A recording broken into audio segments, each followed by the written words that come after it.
Electric vehicles. Are they going to save the planet? This is what we're going to find out in today's video. Also, please excuse my voice. I've caught a cold, unfortunately. But yeah, we've got a lot to cover in this video, so let's go ahead and get started with that. So, electric vehicles are growing in popularity, especially around countries like China, Japan, and America, being the first countries to kind of advocate distributing these vehicles not only in their own countries but around the globe.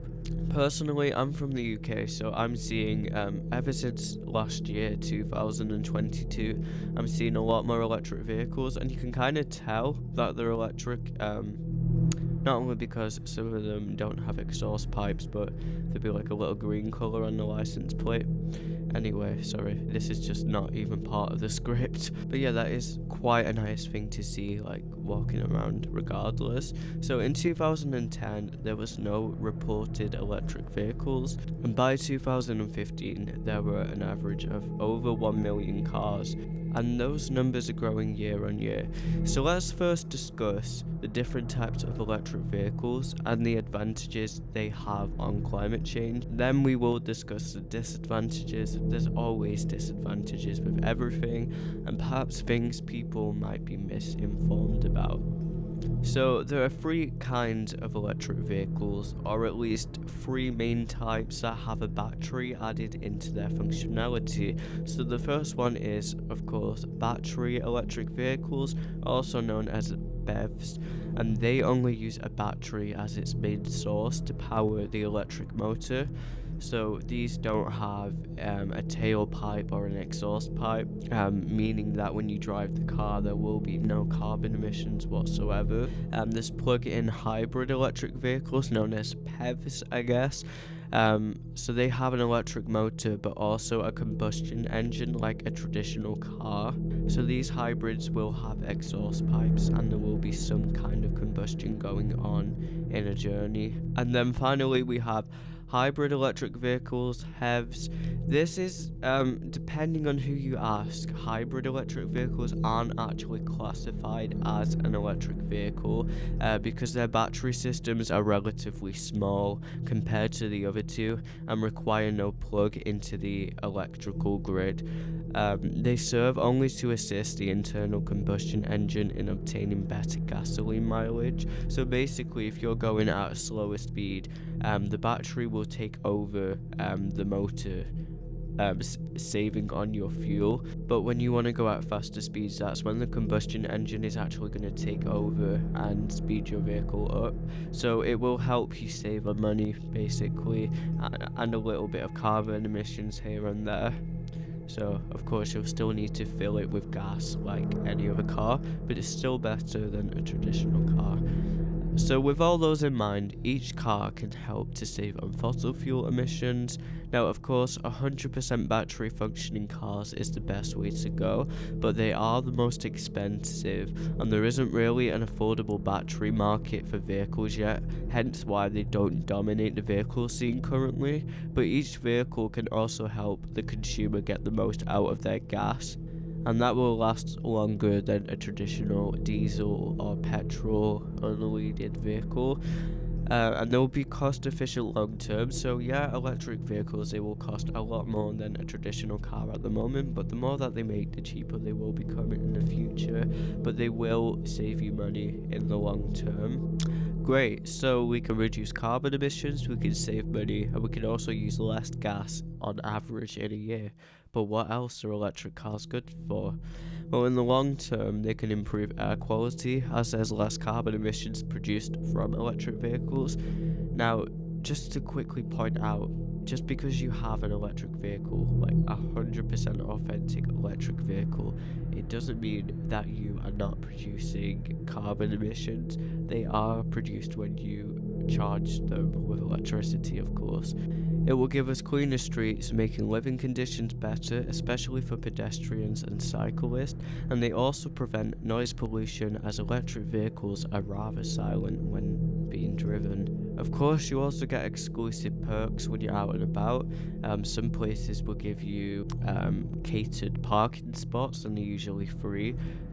Some companies would give you a charging station as well, so while you're doing some shopping you can charge your car, things like that. Some car parks will even go as far to have a literal exclusive area just for electric vehicles, which might make it easier for you to find your car if you find that you're one of those people that just can't quite remember where you parked it. Now let's look at the disadvantages. So further scientific research has proven that electric vehicles, depending where you are in the world, can actually produce more carbon dioxide in the atmosphere in the short term than a traditional car can, and this is because the manufacturing of electric cars takes a lot more energy than to make traditional cars. This is bad news for countries like China, who already have high pollution levels, as they're seeing a negative result. They're not the only country, however, to see a negative result.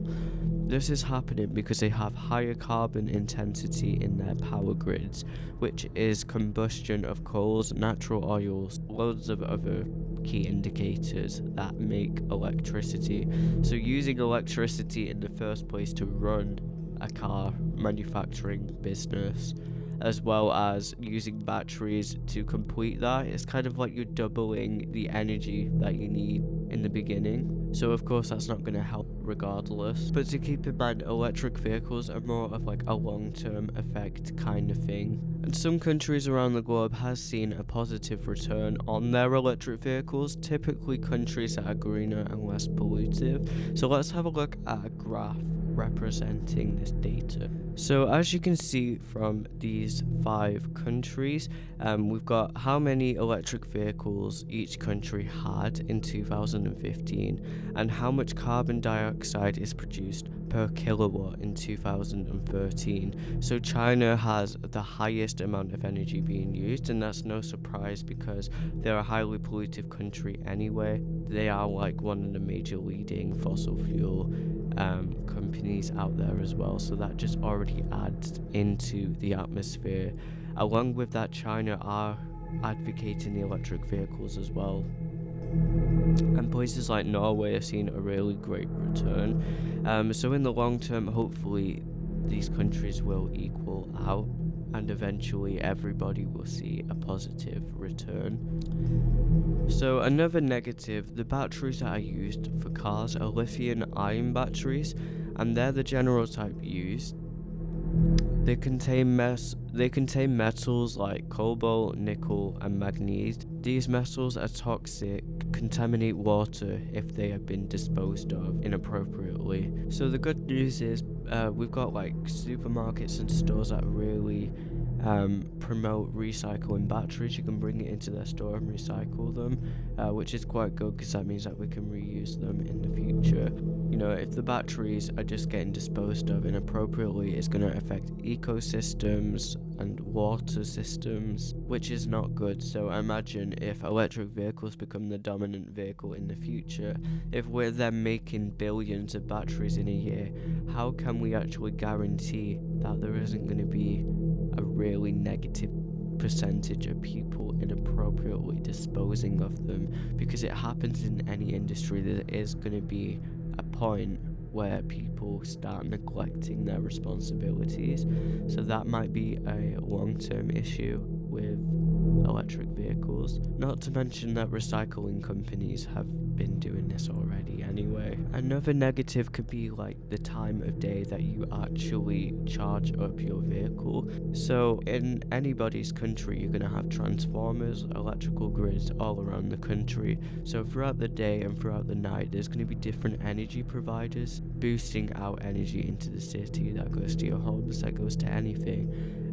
That will help you charge your car at your house as well. So some of these providers at certain time of the day are going to be renewable energies. If you're charging on renewable energy, that is natural electricity, so it is good for the environment. However, if you're charging your car in peak time, that usually takes up the most amount of electricity, and it also costs the most. If everybody is charging the cars in those periods, it's actually going to increase carbon emissions straight away. So It really differs per country, but a lot of specialists have said it's really best to just charge your car in the night if you can help it, because it will help you save money on the electricity bills as well, but it will also help to reduce carbon emissions.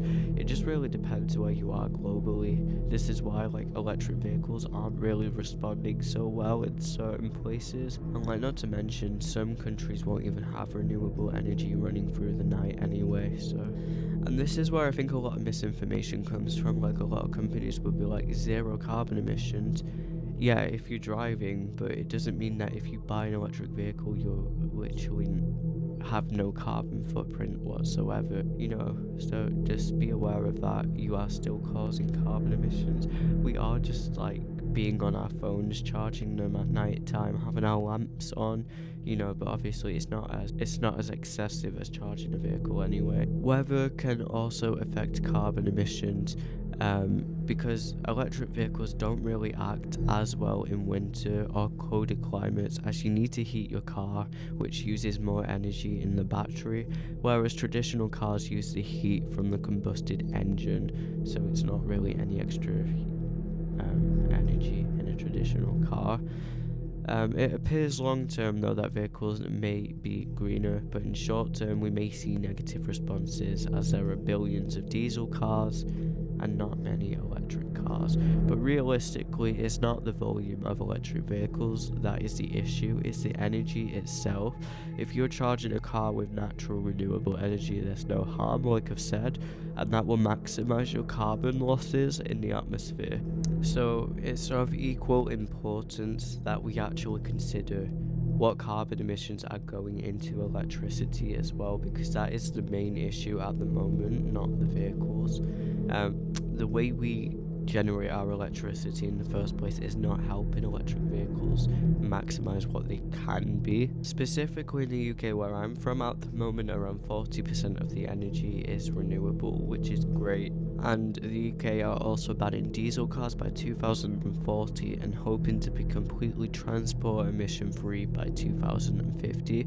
That's still a long way away in my opinion, and I'm not sure waiting that long will have reversible effects on rising air temperature and climate change as a whole.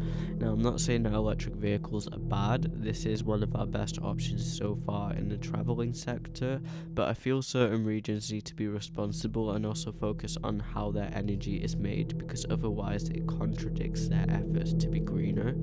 I personally believe we need to go a bit faster as well as a globe and invest more money into renewable energy, as that will maximize the use of electric vehicles. So in short, electric vehicles are not going to save the planet. They're going to cause harm to the environment in other ways long term, like I've mentioned, contaminating the water. That stuff is all inevitable. People are going to dispose of batteries in really bad ways. I hate to be negative about that, but it's just realistic, especially when economies start thriving on the purchase of electric vehicles. That's when I think things will start to get neglected, because humans are kind of like that. When there's profit to be made, people slack. It's definitely better than doing nothing, and it's really interesting to see how these electric vehicles are being pushed. So we are going to see electric vehicles a lot more in the next 10 years, which again is great. So yeah, please let me know what you thought about this video. Again, we probably have barely even scratched the surface, but this is just some of the research that I've come across. So thank you very much for watching, and I'll see you in the next video.